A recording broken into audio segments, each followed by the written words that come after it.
Kirsty, just wanted to start the session today, the self-understanding session, by giving you a little bit of information about the Life Changing Company as a whole and what the programme is designed to do. Is that going to be all right for you? Yep, to start you off?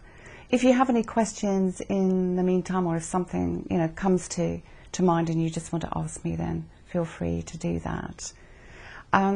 With the Life Changing Company, I'm Ali Stewart, and I've been in career management and outplacement for 15 years. Prior to that, I had another 5 to 10 year working history within the recruitment sector. And what I've done is to put a package together that's going to be an online service whereby you can get the best materials to help walk you through a job search program, and either from if you've been made redundant or if you are looking for a new career direction. And I start the program with the self-understanding module, because a lot of people, when they first start looking for a position, when they've left school, there can be a lot of factors which influence the decisions that they make. You could, for example, go into a job where your parents wanted you to follow a particular direction. When you first left school, what was your plan? What did you do?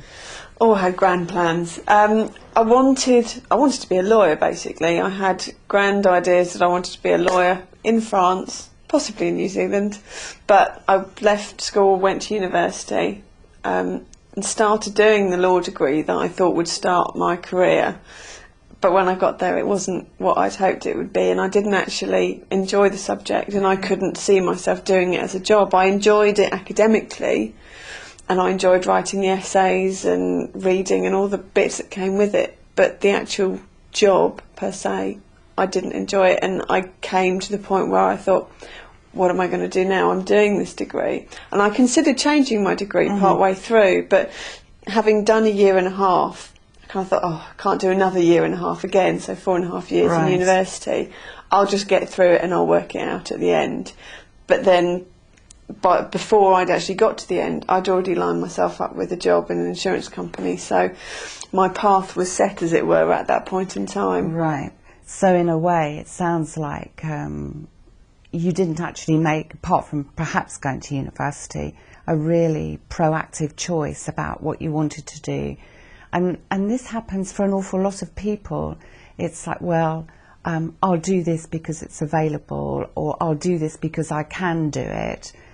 And talking to friends and family can be both a help and a hindrance when it comes to understanding what about you, what you want to do, because there are so many people who are willing to tell you, of course, well, you should be doing this, or you should be doing that, or why don't you, or you can't possibly. And when you work through the job search program, it gives you time and space to sit back and ask yourself questions about, well, who am I? What do I really want to do? And I've designed the first part, the self-understanding module, to really help walk you through this bit, because if you draw up your life path up to date and your career path, when you look at them, you can often see that what's happening in your outside life has a reflection on your career life. So when you left university, you got your degree, you were talking about you had a job with an insurance company. That kind of doesn't seem like you somehow. No, and it probably wasn't even close to being me. I'd had an internship the summer before my last year at university, and they'd offered me a job in a new department that was European based. So it was kind of along the lines of using my languages in an environment that I was going to get paid a decent amount of money for. So it was kind of a compromise between what I would have probably ideally liked to have done and what was offered and what was there. but then I spent the next 6 years not in that job, but in that company, moving from different job to different job, Right. training in different things, trying to work out what it was in this company that I could actually do.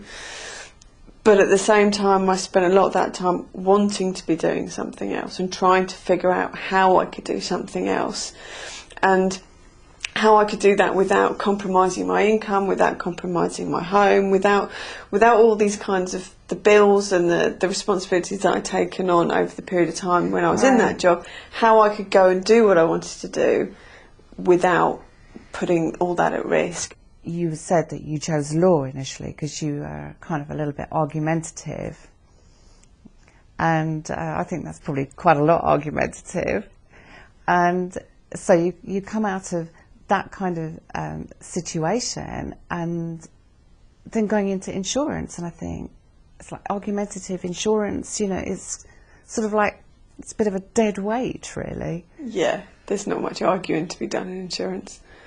No.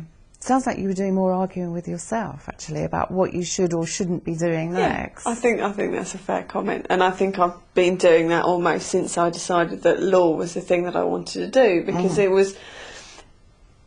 It did partly suit my personality because it's quite academic and it's got that personal interaction and that need to be a little bit argumentative, shall we say?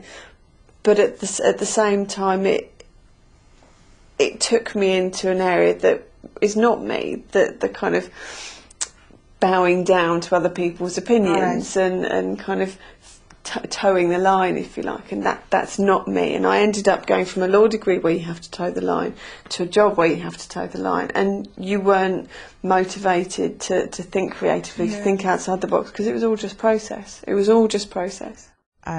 What a lot of people don't realise, when they take positions which aren't a real fit for them, or at least an 80% fit, it can actually start to make you feel quite unwell, or you function under par. So it's not just going to influence you in your working life, then it's going to influence you when you come home.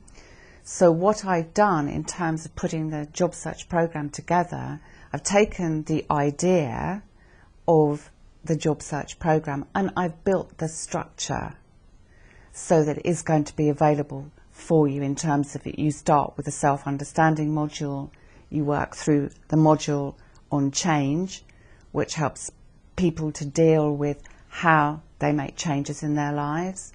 Then you get the CV preparation workbook and you get the interview skills workbook. So you're going to be walked all the way through this.